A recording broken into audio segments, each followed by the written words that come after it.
न यंत्र न तंत्र, केवल शुद्ध वास्तुशास्त्र। दिशाओं का हमारे जीवन में अत्यंत महत्वपूर्ण स्थान है। दिशा ही हमारी दशा बनाती है।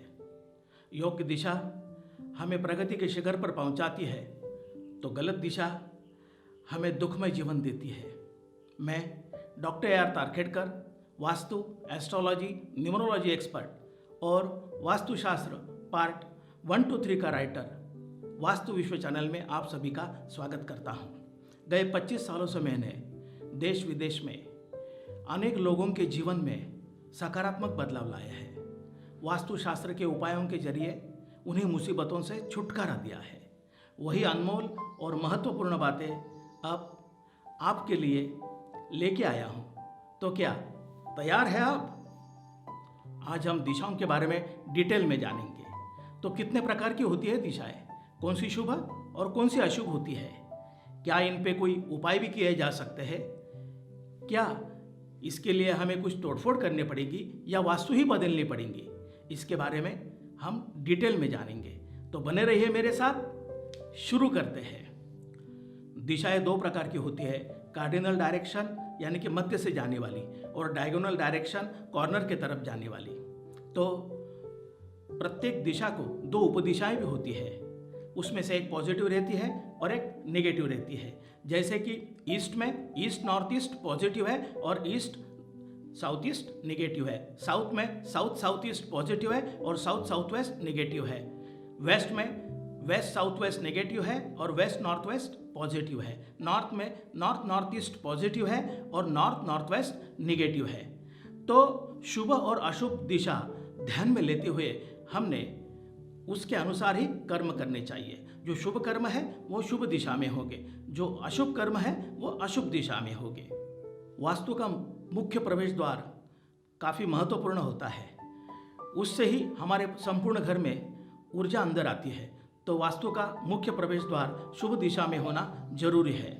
अगर वो नेगेटिव डायरेक्शन में हुआ तो घर में पूरी नकारात्मक ऊर्जा का प्रवेश होगा और घर में फिर संघर्ष में वातावरण, टंटा बखेड़ा, पढ़ाई में कमजोरी, बीमारी, धननाश, अर्थनाश, ये प्रकार की सब प्रॉब्लम्स शुरू हो जाती है। संपूर्ण वास्तु 360 डिग्री की होती है और उसमें चार दिशा 360 divided by 4 is equal to 90 degree. तो प्रत्येक मुख्य दिशा हो गई 90 डिग्री की। इसके हम इक्वल 9 पार्ट्स बनाते हैं, तो उसमें सेंटर के 5 पार्ट्स मेन डायरेक्शन होती है और आजू बाजू के दो पार्ट ये उपदिशाएं होती है।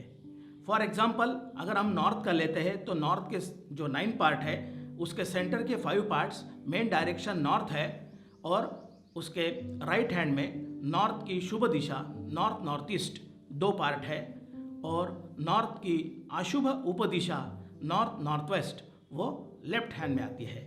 इसी प्रकार से अन्य दिशाओं का भी रहता है। दिशा में एक शुभ एक अशुभ दिशा होने से कोई भी दिशा संपूर्णतः शुभ नहीं और कोई भी दिशा संपूर्णतः अशुभ नहीं। लोग जनरली ईस्ट और नॉर्थ को शुभ मानते हैं, लेकिन अभी आपको पता चला है कि ईस्ट का भी साउथ ईस्ट पार्ट निगेटिव होता है और नॉर्थ का भी नॉर्थ वेस्ट पार्ट निगेटिव होता है। काफ़ी लोगों के मन में संभ्रम रहता है कि दक्षिण दिशा अशुभ है, लेकिन बिल्कुल नहीं। दक्षिण दिशा यह बलशाली दिशा है, क्षत्रियों की दिशा है। तो दक्षिण कुछ व्यवसायों के लिए अत्यंत उत्तम दिशा है। दक्षिण का दक्षिण आग्नेय काफ़ी पॉजिटिव है, मात्र दक्षिण का दक्षिण नैऋत्य ये निगेटिव है। उसी प्रकार से पश्चिम का पश्चिम वायव्य काफ़ी पॉजिटिव है और पश्चिम नैऋत्य काफ़ी निगेटिव है। ये थी कार्डिनल डायरेक्शन जो वास्तु के मध्य से जाती है। अब देखेंगे दिशा का दूसरा प्रकार, डायगोनल डायरेक्शन। ये वास्तु के मध्य अक्ष से कोण करके जाती है। ये कोण 5 degree, 10 degree, 15, 20 up to 45 degree कोई भी हो सकता है, क्योंकि प्रत्येक दिशा का कोना 90 डिग्री होता है और उस 90 डिग्री का हाफ होता है 45। तो कोने में जाने के लिए मैक्सिमम 45 डिग्री ट्रैवल करना पड़ता है।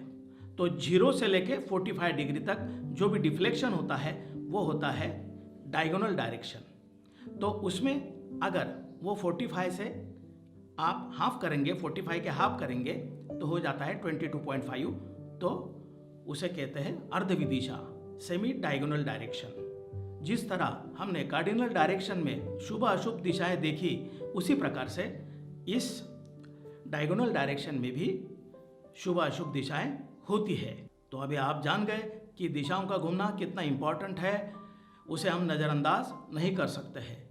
आपके वास्तु में डिफ्लेक्शन 10 डिग्री का हो, 20 डिग्री का हो या फिर 45 डिग्री का हो, उसके अनुसार ही 10-10 डिग्री के पार्ट्स शिफ्ट होंगे।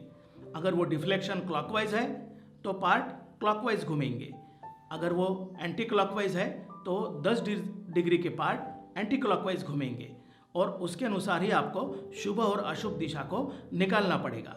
उसके बाद ही आप वास्तु का internal plan as per vastu बना सकते हैं। वास्तु की शुभ दिशा में आपको कोई भी हेवी चीज़ नहीं रखनी है, वो एरिया हरदम साफ सुथरा रखना है। वैसे तो पूरी की पूरी वास्तु ही आपको साफ रखनी है। अगर घर में क्लटर रखेंगे तो फिर शुभ ऊर्जा का संचार नहीं होगा, नकारात्मक ऊर्जा बढ़ेगी। इसलिए घर से जल्दी जो चीज़ें हम यूज़ नहीं करते हैं, उसे हम क्लटर कहते हैं, उसे घर से बाहर निकाल दे या फिर बेच दे।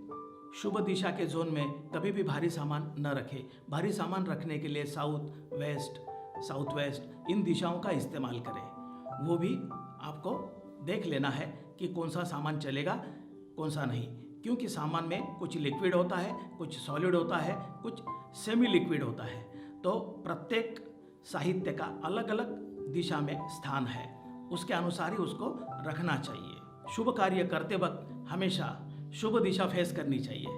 जैसे कि आप पढ़ाई कर रहे हो तो आपको ईस्ट फेसिंग होना चाहिए, भगवान की पूजा कर रहे हो तो ईस्ट फेसिंग होना चाहिए, अगर खाना खा रहे हो तो आपको नॉर्थ या फिर ईस्ट फेसिंग दोनों में से कोई भी एक चल सकता है। वेस्ट फेसिंग मीडियम रहेगा और साउथ फेसिंग बिल्कुल नहीं। लेकिन हमारे घर जो मेहमान आते हैं वो साउथ फेसिंग बैठ सकते हैं, क्योंकि हर रोज़ थोड़ी वो हमारे घर में खाना खाने वाले हैं। तो जैसे आप किचन में एंटर करते हो आपको ईस्ट फेसिंग ही खाना बनाना चाहिए, लेकिन कभी कभार ये पॉसिबल नहीं हो पाता है। तो आप जो अन्य शुभ दिशा है, जैसे कि साउथ ईस्ट डायरेक्शन है, तो साउथ ईस्ट फेसिंग करके भी आप खाना पका सकते हो। अगर वो पॉसिबल नहीं है तो वेस्ट फेसिंग भी खाना पकाना चल सकता है, नॉर्थ वेस्ट फेसिंग भी खाना पकाना चल सकता है, लेकिन कभी भी नॉर्थ फेसिंग खाना पकाना नहीं चलेगा। तो ये ऐसी छोटी छोटी बातें हैं, और भी बहुत सारी बातें हैं जो हम अगले कुछ वीडियो में डेफिनेटली डिस्कस करेंगे। वास्तुशास्त्र यह दिशाओं का खेल है। सही दिशा बना देती है हमें मालामाल और गलत दिशा बना देती है कंगाल। और भी जानेंगे अगले वीडियो में बहुत ही डिटेल में। अगला वीडियो हमारा डायगोनल वास्तु यानी कि विदिशा वास्तु पे आने वाला है। तो यहाँ तक देख लिया है तो लाइक करना तो बनता है, मोटिवेशन होता है उससे। और जो विषयों पर आप वीडियो देखना चाहते हो वो नीचे कमेंट बॉक्स में कमेंट करके बताएं। तो कैसा लगा ये वीडियो? अगर अच्छा लगा हो तो इसे लाइक कीजिए, और चैनल पर नए हो तो प्लीज़ चैनल को सब्सक्राइब कीजिए। और अधिक जानकारी के लिए हमारी वेबसाइट www.vastuviswa.com पे जाके आप विजिट कर सकते हैं। तो मिलते हैं बहुत ही जल्द अगले वीडियो में। जय हिंद।